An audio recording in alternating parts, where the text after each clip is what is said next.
If you had to recommend one habit, I don't know, supplement, piece of tech, anything that could help improve someone's sleep, what would the one thing you'd recommend be?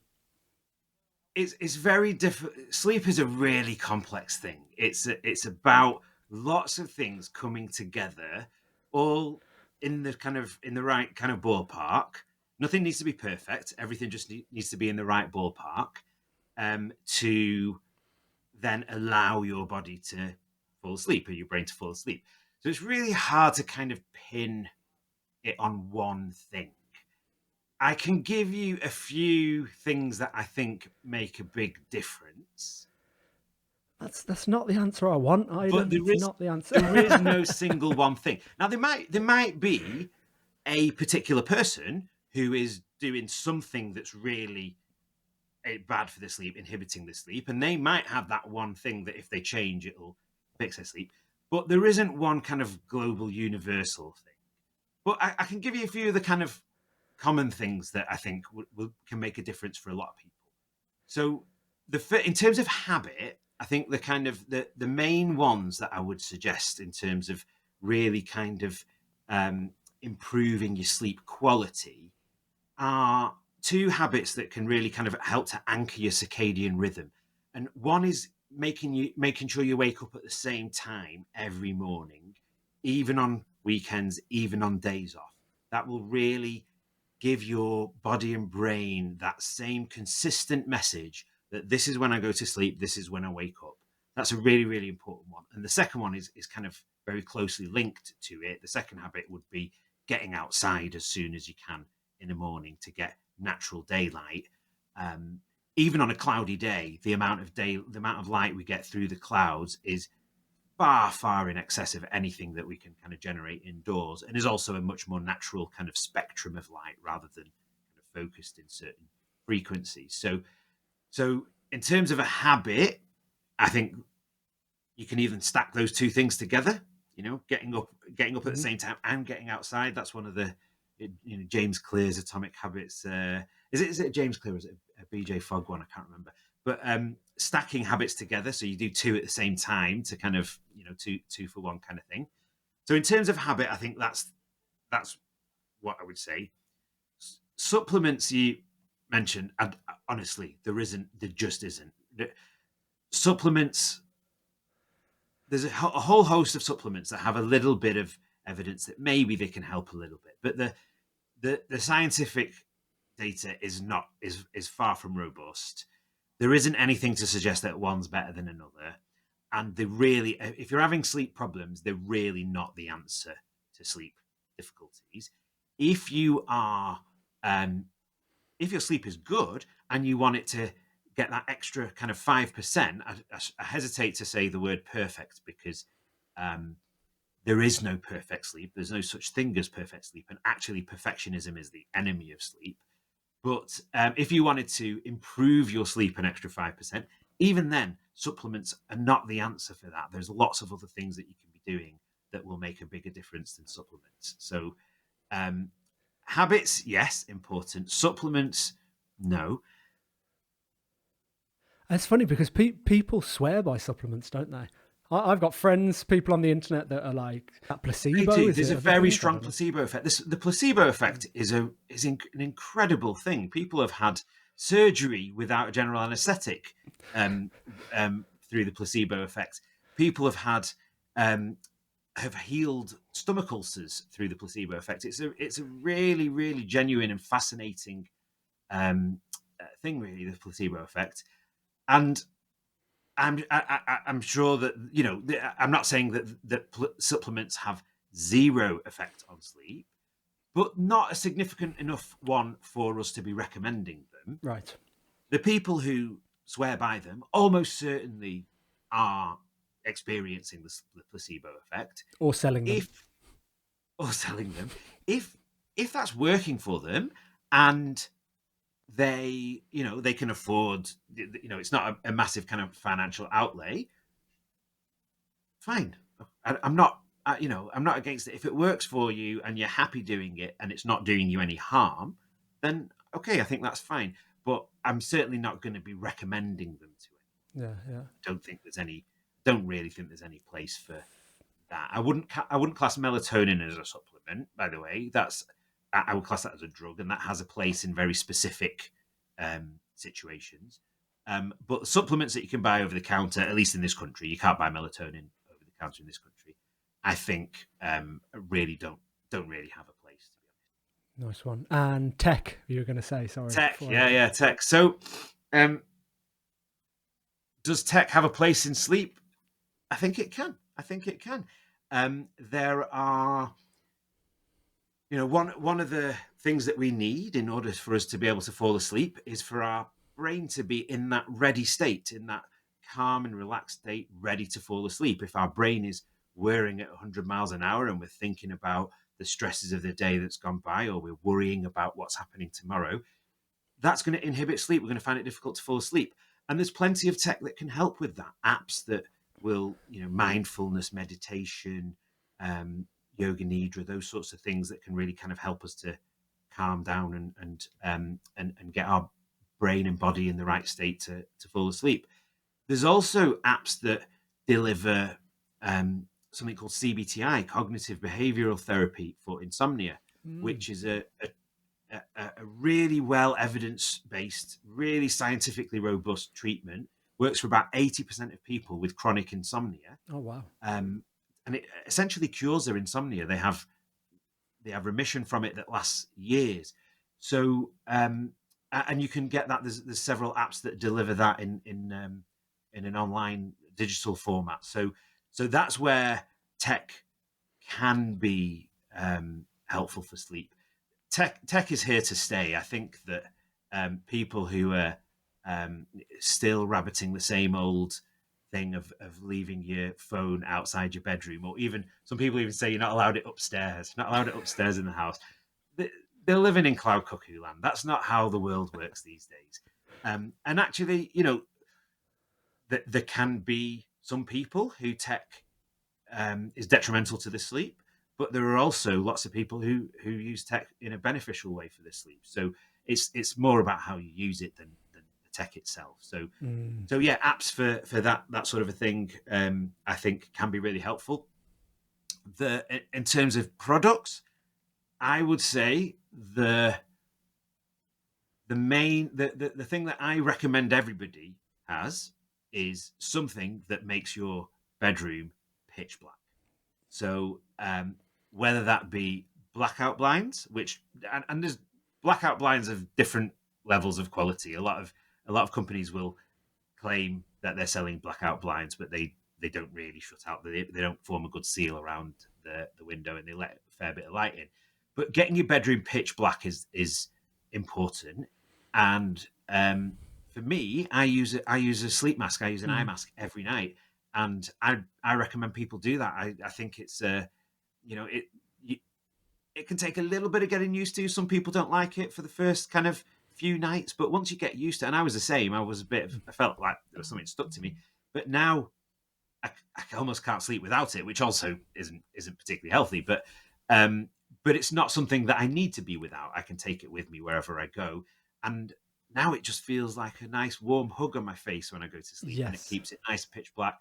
I know that when I'm not at home, I can take it with me, and it doesn't matter really how good the curtains or blinds are in the place, because I've got my mask and I'll get my pitch black. So in terms of a product, I would say eye mask or blackout blinds. Yeah, I agree. And I've invested in the same thing, like paid a little extra for a kind of slightly nicer, better material, snug one that kind of like has cushioning around it. Yeah. It's a bit bougie, but yeah.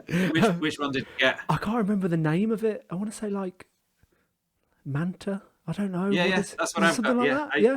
But I don't know, actually. I don't know if I've just seen advertisements and that's just subliminal messaging in my head. It might be a version of that from Amazon. It was about 10 quid, so it wasn't. Okay. Yeah, Mantas are a bit more expensive. Yeah, actually, so maybe I've got a Manta mask and I really love it. But for years, I just kind of cycled through cheapo ones, either off Amazon or off a plane. They don't last forever, but you use them for a couple of months and then they get pretty stinky and tatty and you swap onto the next one. But eventually I thought, well, I'm a I'm a sleep doctor. I should probably invest in a proper sleep mask.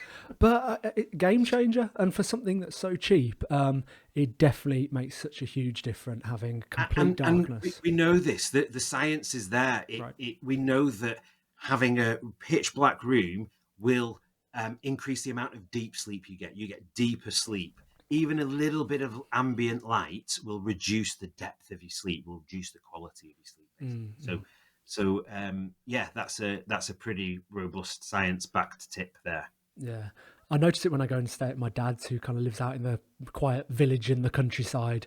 So lights off, it is pitch black even without an eye mask, and it's silent as well. I think noise is another thing. I've actually moved my bedroom. I've swapped it with my spare room. So what I'm standing in now was my bedroom, and I've swapped it around because this room is next to a busy road, whereas the spare room is at the back of my apartment, and it's just that much quieter, and I feel like I'm sleeping better just from that noise reduction. 100%. That's the same is true of noise as is of light, and so that would be my other product recommendation is earplugs. I use earplugs every night. Again, have done for many years. Cheap and cheerful. You can get a pack of 100 for like £5 or something. Maybe not the best for the environment, but cheap and cheerful. The issue with earplugs is whereas most people can get used to an eye mask, there's a significant proportion of people who just cannot get on with earplugs.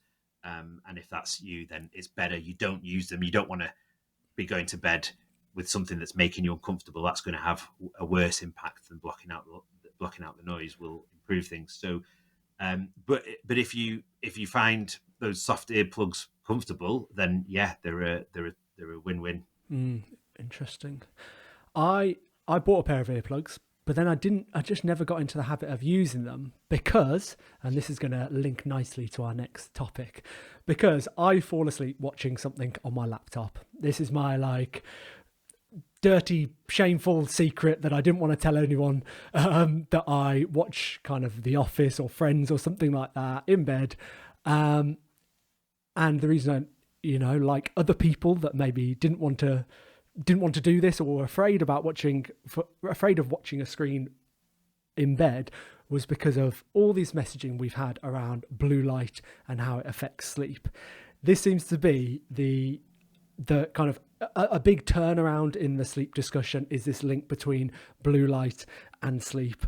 So can we dive into that? What do we know now about blue light and sleep? Okay. So this is a huge topic, and you could not only do a whole podcast episode on it, you could do a whole podcast series on it, to be honest. So this is a huge topic, but I can boil it down into one sentence. Before that, I just want to address what you're doing yourself, right? So sleep is a very individual thing. What you're doing, falling asleep with watching something every night, if that works for you, that's fine. If you're getting off to sleep and you're falling asleep in a reasonable amount of time, you're getting a decent amount of quality of sleep, you feel refreshed in the morning, that's totally fine. The only hesitation I would have about it is we generally would prefer not to become dependent on something to fall asleep. Which is why I said, like, my kind of not being able to sleep without my mask is slightly unhealthy. But we live in no, we can't be perfect. If you can't fall asleep without watching something, then that can sometimes pose a problem if you're staying at your dad's and you've not took your laptop or there's no telly in the room or whatever, So it's never a great idea to get dependent on something to fall asleep. But in your case, if it's working for you, it's completely fine. The topic of blue light is a really, really deep one, and we can go into as much detail as you want. But I can boil it down to this sentence now. The effect of blue light itself is, or at least should be, negligible on sleep. Negligible. And the reason for that is two things. Is that, first of all, in the studies that they did, well, it's many things, more than two things. In the studies that they did, they used the brightest settings on iPads and screens for a couple of hours before sleep. And what they found is that it can suppress melatonin a little bit. Melatonin is the hormone that's involved with the signaling of the brain and body to start to fall asleep. So it can suppress melatonin a little bit, but multiple studies following that kind of initial famous study from Harvard, multiple studies showed that actually the amount of effect it had on sleep was very little. So, people were falling asleep 5 or 10 minutes later on average, which is really not a significant difference. But nowadays, that shouldn't be a factor at all, because I don't know many people who use their screens on full brightness all the time. Nowadays, to really completely rid yourself of any of that notion that it's going to impact on your sleep, even those 5 or 10 minutes, if you lower your brightness and use a night filter, night mode, or whatever they call it these days, a night filter that tints it, so you're reducing the blue light, you can basically forget about blue light. You can completely forget about the effects of blue light. It's just negligible. But even those studies from way back when, they did things in a really strange way. So in order to kind of make it more scientifically robust and to remove as many variables as they can from the procedure, what they had people doing was sitting in a dark room for half an hour to an hour before, pitch black room, so that there's no light affecting them, so it stimulates their melatonin production. And then they went straight from a completely dark room to sitting with a bright screen on the brightest setting you can get. Now, even on the brightest setting that you can get, screens really don't emit that much light. They're nowhere near the same amount of light that you can get from, certainly not from daylight, but even from overhead fluorescent lights and LED and house lighting. So the amount of light is minimal. The circumstances that the scientific studies were done in were very unnatural. I don't know many people who come home from work, sit in a dark room for an hour, and then read their laptop or iPad before bed. And the effects were minimal, and we can now put any of those effects to bed by just turning down the brightness and putting on a night filter. So really, if we are talking just about the blue light element of it, it really is not an issue at all. It's negligible. There's more to tech than blue light. And although there really isn't a huge amount of evidence that suggests this, I think that what you're doing on your device can be important.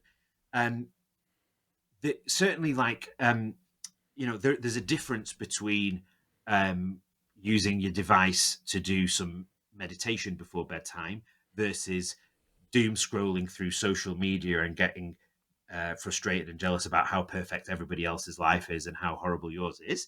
There's a big difference in the reaction that we'll have inside, our stress reaction, and a stress reaction with adrenaline and cortisol release, that is very inhibitory to sleep.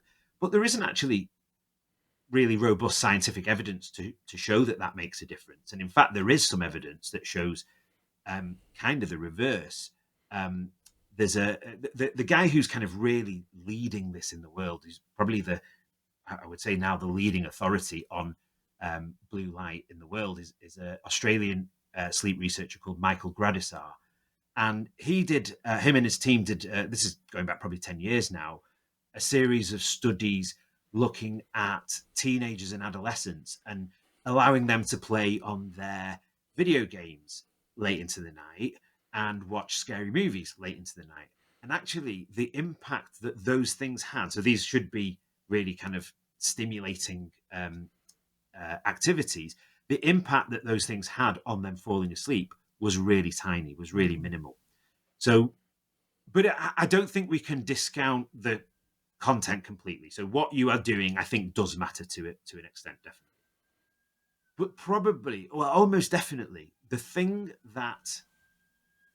reason that devices impact sleep the most is that they displace bedtime.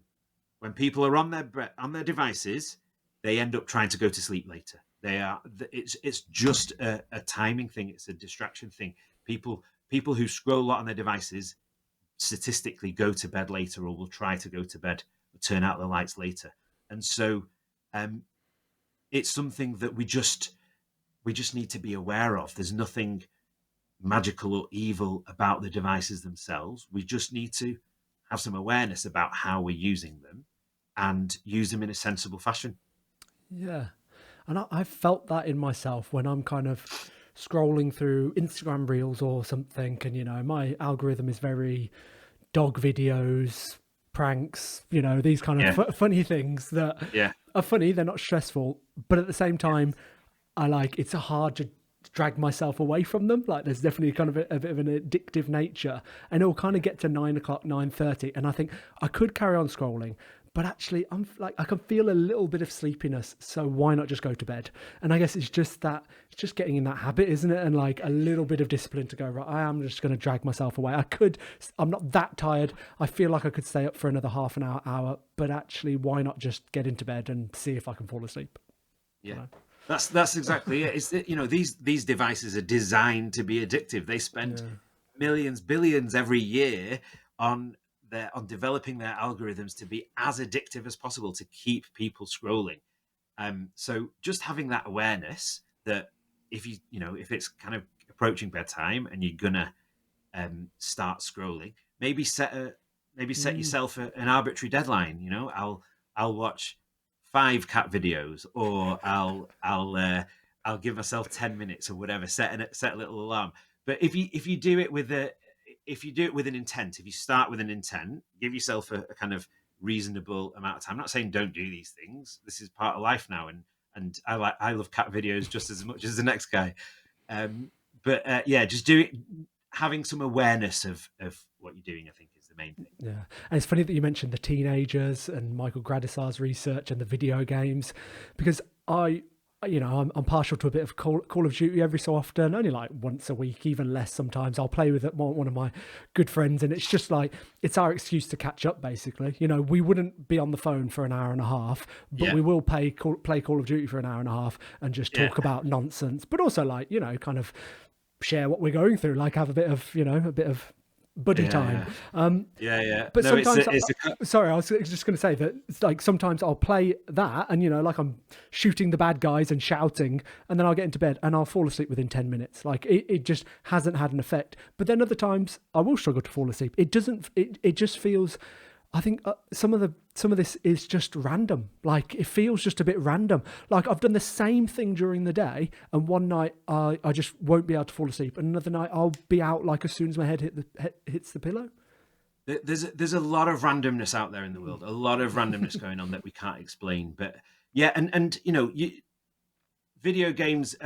You know, there's a whole spectrum of them. Some of them are relaxing. Some of them are terrifying. Even Call of Duty, I'm sure I don't play it myself, but I'm sure there'll be certain times, certain sessions that you sit down with your mates to do, or you online with your mates to do it, and they'll be kind of quite relaxed and enjoyable, and there'll be certain ones where it's an absolute nightmare, and it's always a nightmare because I'm terrible. I'm terrible, so it's just always stressful. It's funny you mentioned Call of Duty. I look after a football team who have a kind of a Call of Duty ring that is keeping them awake late at night, and I'm trying to kind of break up this Call of Duty cartel, or at least get them to start earlier. So that's the main thing. Is I bet those nights when you play Call of Duty, you end up in bed a bit later than you would have done otherwise. Yeah. Nah. But you know, life is for living. Exactly. As long as it's not causing a problem, it's fine. No, it's not. It's only once a week or so. It was a lot more during lockdown, but anyway. Right, maybe can we still talk about some other misconceptions, myths? I feel like blue light we've covered. That's really interesting, and we've kind of set the record straight there. But are there any other myths that you see on social media? Anything that frustrates you, annoys you, that you wish you would just be put to bed? Yeah, I think that There's a few things really. There's the one that really kind of gets on my goat is this, the 5 a.m. club.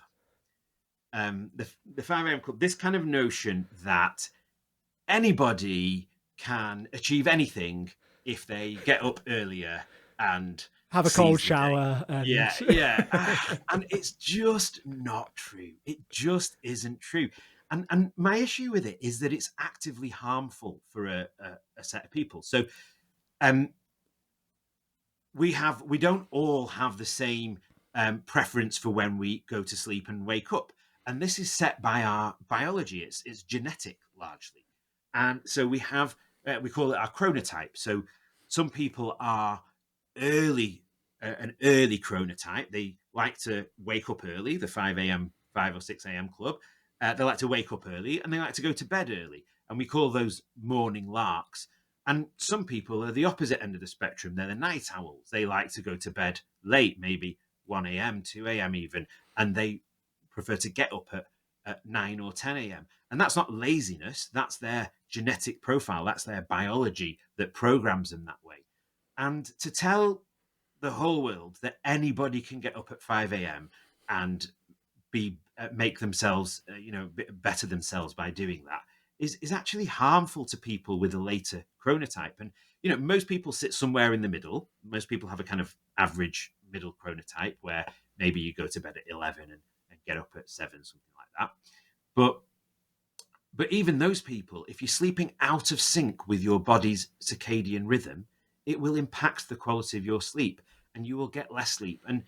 And so that kind of, trying to, this one size fits all, if you do this, it will make you a more successful person, I think is harmful to a lot of people. The notion, it's kind of sits side by side almost with that you can you can get away with less sleep, you can adapt to less sleep. We know that that's not true. People who are shorter sleepers, who they think that they're adapting to sleep. So there are kind of quite interesting, robust scientific trials with this. People they actually sleep deprive people in these trials. They can only do it for a certain amount of time for ethical reasons, but they sleep deprive these people, and and then they do kind of performance testing on them. And the people who are sleep deprived think that they're performing really well, but are actually performing really badly. And when you sleep deprive them a little bit by 1 or 2 hours less, their performance drops marginally. When you sleep deprive them significantly, their performance completely falls off a cliff. But they have no insight into this. They really think that their performance is good. So this kind of notion that you can adapt to poor sleep and that you can get away with it is a complete fallacy, both in terms of your performance and your productivity, but also in terms of your health. People who are short sleepers are significantly higher risk of developing diabetes, high blood pressure, heart disease, Alzheimer's disease, a whole host of medical conditions in later life. So that's a big one. I think the other misconception that I see a lot is it is kind of old advice that hasn't kept up with kind of scientific with the progress in scientific literature, and that is that you shouldn't exercise within 4 hours of bedtime. There was theoretically there is a mechanism. If you're exercising, movement can suppress melatonin. If you're exercising, your core body temperature will rise a little bit, and to fall asleep, we need to drop our core body temperature. So theoretically, there were some reasons why in the past we might say, yes, this is probably good advice. But actually, the evidence that has kind of panned out over the last 10 years or so doesn't back that up at all. And the reason is probably that those theoretical reasons probably do exist, but they're probably very small factors. But what we know is, and this is what I tell people every day, is probably the single best thing that you can do to improve your sleep quality is regular exercise. So exercise, regardless of the time of day, is going to improve your sleep quality. And the amount that your sleep quality will benefit from exercise looks like it far outweighs any theoretical downsides from exercising closer to bedtime. So I would say, yes, in an ideal world, you would stack your habits and you would get out of bed at the same time, get outside and do morning exercise first thing. That'll be brilliant for really kind of bedding in your circadian rhythm. At 5 a.m. At whatever time is natural for you to wake up without an alarm. But doing exercise closer to bedtime is absolutely fine. It will still benefit your sleep. So the important thing is doing the exercise. It doesn't matter what time. Yeah, and I remember someone said that to me, that they couldn't exercise because they'd heard too close to bedtime and that will ruin their sleep. And I kind of thought, well, then you're like, you're just limiting when you're going to get any exercise in, because we're already so busy and full-time jobs and families and things like that. So if you decide, oh, well, between 6 and 9 or whatever, I can't exercise, so then you've only got the morning, but then you've got all that stuff to do in the mornings. So it's like, surely some exercise is better than no exercise, whatever time it is. Especially for the night owl. So I have I'm not quite a night owl, but I have a tendency towards kind of eveningness. Meaning I'm really, really bad in the morning. So there's not a cat's chance in hell that I'm getting up at 6 a.m. to go out for a run or whatever. So yeah, I think that's been bad advice. I wouldn't, harmful to some extent, if people are not doing exercise at all, that they would have done otherwise. But I don't think it's in the same category of harm as forcing night owls to get up at 5 a.m. But yeah, I think that's still something that you do see, and you see it even from sleep experts who are not necessarily keeping up to date, or perhaps wanting to keep consistency with what they've said in the past. But yeah, that's kind of old hat now. I think it just speaks to being discerning with everything that we see on social media. Of course, this is like, this is not new. Someone saying this, a podcast host saying, oh, you should be careful what you see on the internet. Well, yeah, but I just mean, for the 5 a.m. club, the exercising at night, the screens at night, there's so much of it's like you see something and then you go, right, okay, that must be the truth. This must apply to me as well, when actually we just know how individual we are. Same with diet, same with so many things. It's just individual. So see what works for you. I couldn't agree with you more, that we are all different. We all have a different genetic makeup. We all have different experiences in our lives. We all have different epigenetics, which is how your genes interact with your environment. We are all very, very different. And so there is no single universal truth. Even the stuff that I'm saying that's really scientifically robust, what does that mean? It doesn't mean it works for everybody, because people are different. The way that kind of modern science works and that kind of scientific studies work in terms of finding statistical significance is working on averages. So if you see a specific drug for a specific condition, and the science says it works and it works really well, that means it works for on average for the however many 1,000 people in the trial. On average, it worked really well for them. Without question, there will be a number of people in that trial who it did not work for at all. And we call those outliers. And it's not that they don't exist; they're just not. They're not accounted for in the overall reporting of the data. And it works the other way around as well.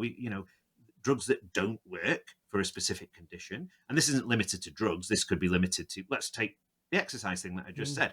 On average, people exercising at bedtime get better sleep than if they didn't exercise at bedtime, on average. But there will be people who, when they exercise at bedtime, it really kind of activates them so much that outweighs the benefit of the exercise. So there will be some people that doesn't apply to. Everybody is different. So there is no universal truth on anything really.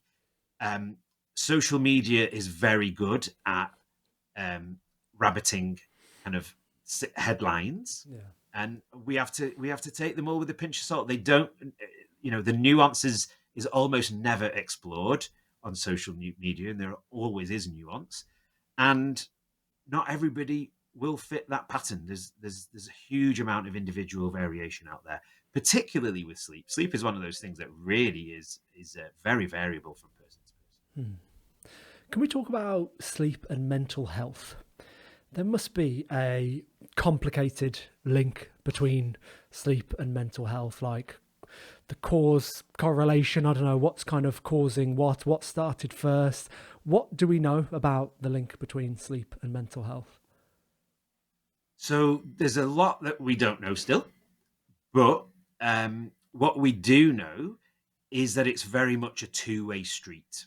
We call it in the science world, we call it a bidirectional relationship.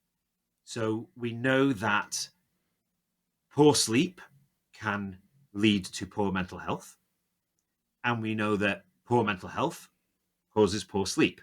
So there isn't a single mental health or psychiatric condition that isn't associated with disrupted sleep. Every mental health condition that we know is associated with disrupted sleep. That doesn't mean, referring to the last point, that every single person with depression or anxiety or schizophrenia has sleep problems. But when we look at large populations of people with depression, anxiety, and schizophrenia, sleep problems are extremely common. So there's an association there.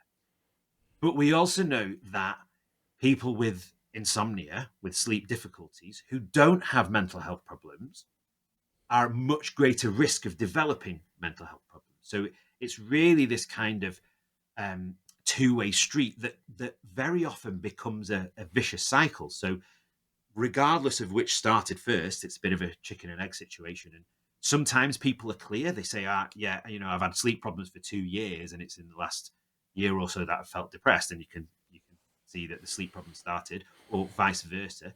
But quite often they kind of start at similar sorts of times.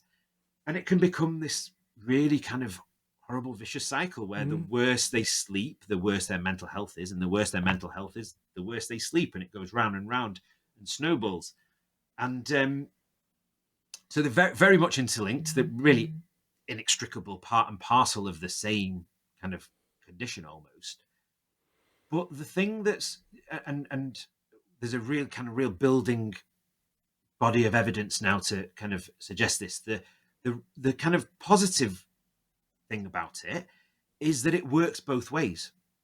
So we now know that treating somebody with depression or anxiety, treating their sleep problem just alone without addressing their mental health issue, has a really significant benefit for their mental health, to a similar sort of level as treating them with antidepressants.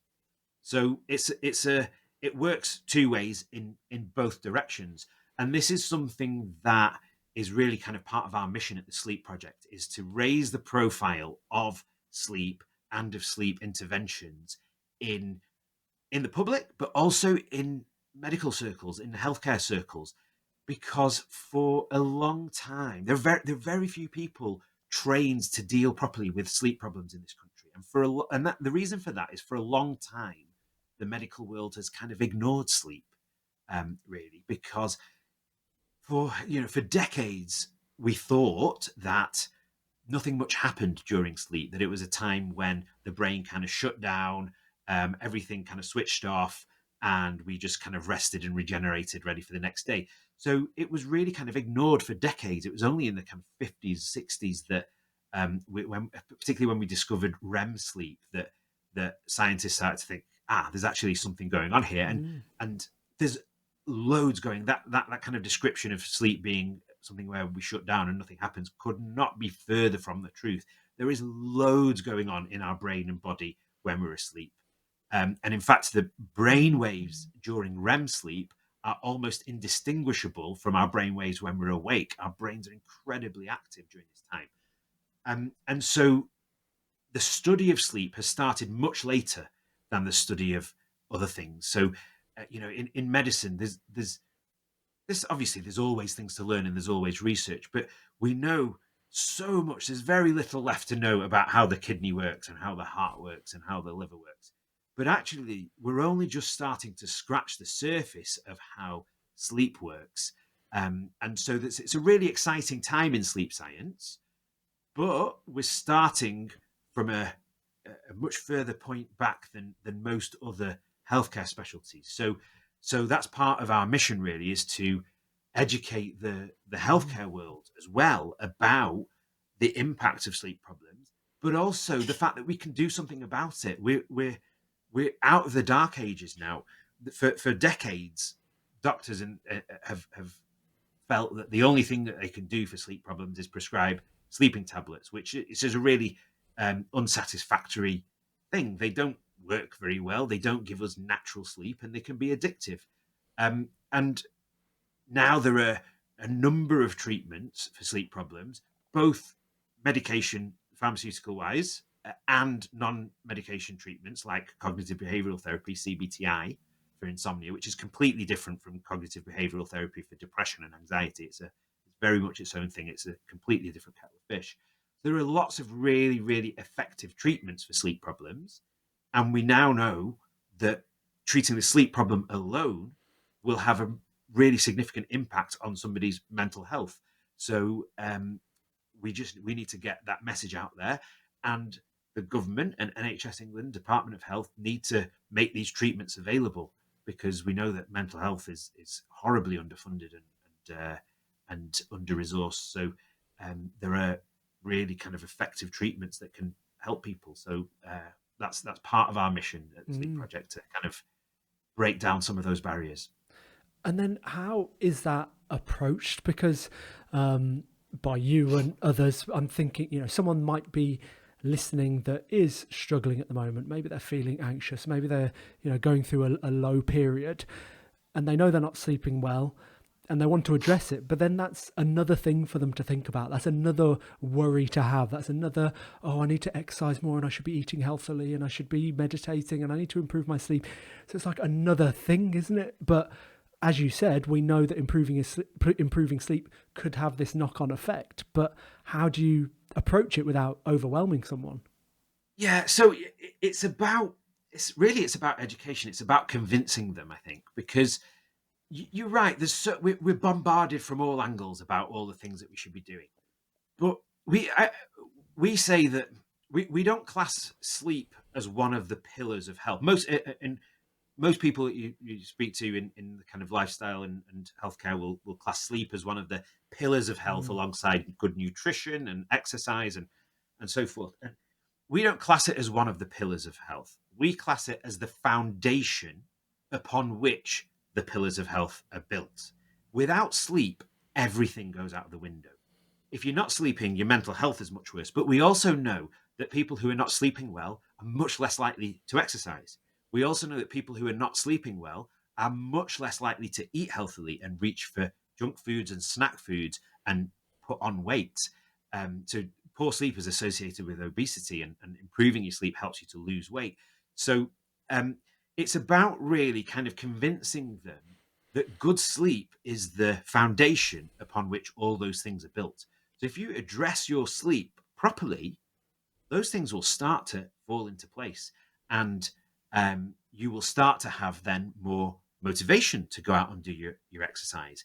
You will start to have more control over your impulses, so you won't necessarily reach for that chocolate bar or that takeaway in the evening. And so if you start with the foundation, you'll find all those things much easier, and things will fall into place. So that's the kind of the message that we're trying to get across. And if you sleep, people who are sleeping well, that's fine. Don't if it ain't broke, don't fix it. If it ain't broke, don't fix it. But if you are struggling with mental health, or struggling with weight, or struggling with your physical health, and sleep is a part of it, then fixing your sleep first, and there are lots of really effective ways to do that. Fixing your sleep first is the thing that will allow you to address all those other things when the time comes. And often you find that those other things cease to be things anymore. You start, when you're sleeping better, you start to lose weight. When you're sleeping better, your pain gets better. There are a whole host of things that we know improve when you fix someone's sleep. Nice one. I think that's like an empowering and practical message to put out there. So that's really cool. And you've mentioned some of the things that people can try and look more into CBTI. Is that correct? CBTI? Yeah. Yeah, CBTI, cognitive behavior therapy for insomnia. Nice one. And then we mentioned apps and eye mask, noise, all these things that people can try if they're looking to improve sleep. Oh man, Eidn, thank you so much again for your time. It's a pleasure for coming on. It's I mean, this is your second time. It's been a while, hasn't it? A couple of years since you last. So time has flown by. It has, and I've watched your podcast go from strength to strength from afar. So I'm really, I really love the stuff that you're doing. Cheers, man. Before you go, I ask 3 questions at the end of every episode, more quick fire, if you're up for that. Yeah. Nice Yeah. I'm ready. I'm ready. The first one is, what's one lesson you wish you'd been taught as a child? So I had a real kind of good think about this, and it's something that I still struggle with, and I think the origins of it are in childhood. I wish that as a child I was taught to fear the fear and do it anyway. So to overcome that fear of failure, and it's something I think still kind of holds me back to this day. I still see opportunities that I think opportunities pass me by because I don't step in and ask or put myself on the line at that moment because I'm just afraid of rejection or afraid of it failing. And we know that failure is a normal part of life. We know that failure is the kind of the prime opportunity for growing and bettering yourself. So we should embrace failure rather than be afraid of it. And it's something that I kind of am still working on. Really, it's a work in progress. So yeah, that's the kind of the one thing that I think, that one bit of advice that I'd really like to impart on my kids is just try it. Just put yourself on the line. That's the worst thing that can happen is that you get rejected or you fail, and then you'll learn from that, and then you'll grow and you'll improve the next time. So that's probably the one thing that I wish that I was taught as a kid. Next one. Is there a habit that you've added to your life or a habit that you've got rid of that's helping you feel happier and healthier? Yeah, there's a couple really. I probably the one that's made the biggest difference for me is starting doing mindfulness. I practice mindfulness every day. I use an app to do it. It's made a massive difference for me, both in terms of my kind of mental health and well-being, and in terms of my sleep. I think it really helps my sleep.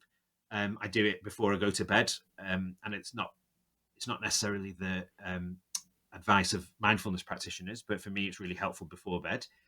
And I've always been a skeptic. I've been brought up with a science education, so I'd always been a skeptic of some of these ancient traditions, yoga and mindfulness and meditation and those sorts of things. And as I've got older, I've kind of realized, and as science has progressed, I think science is kind of starting to catch up with those things. And I kind of realized that we're working out the mechanisms of why they work. And so they work, they've stuck around for thousands of years for a reason. These things work, but not necessarily for the reasons that we thought in the past that they work. And now that I'm kind of starting to understand the science behind meditation, particularly in the way that it kind of impacts your kind of brain networks and quietens down your wandering mind, your default mode network. Now that I've kind of understood those things, I bought into them more. And you have to buy into these things. If you're doing them against your will or against your judgment, you're doing them because somebody's making you do it or telling you should do it, it's not going to work for you. You have to buy in. So that's made a big difference for me, mindfulness. And then reducing alcohol is the other one. Reducing alcohol has made a massive difference. Right? The impact that alcohol has on sleep is just astronomical, and just on general health and well-being. And so, yeah, I drink not very little these days. I wouldn't never say never, but much less. And I think that's had a real impact. And the last one, if you could give everyone in the world one book, which book would you give them? So I am a very auditory kind of person rather than a visual kind of person. So I tend to I have this debate with my friends as to whether listening to an audiobook counts as reading a book, and I think it does. I think it just really speaks to someone's sensory preferences, and I'm not a very visual person, and I am a very kind of auditory focused person.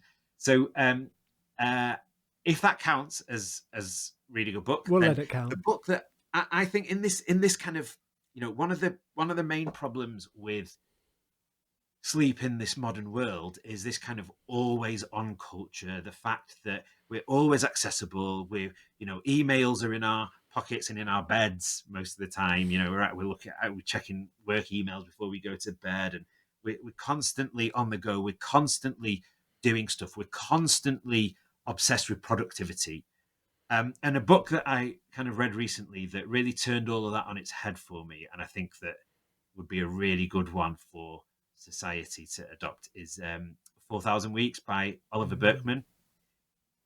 It's in the productivity genre, if you like, but has a really, really kind of different approach to it, that kind of speaks to, we've limited time on this earth. What are the things that are really important?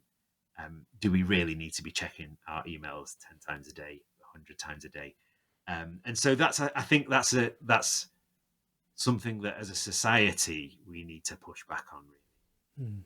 So there you go. 4,000 Weeks by Oliver Burkeman. Audiobook Version. Yeah.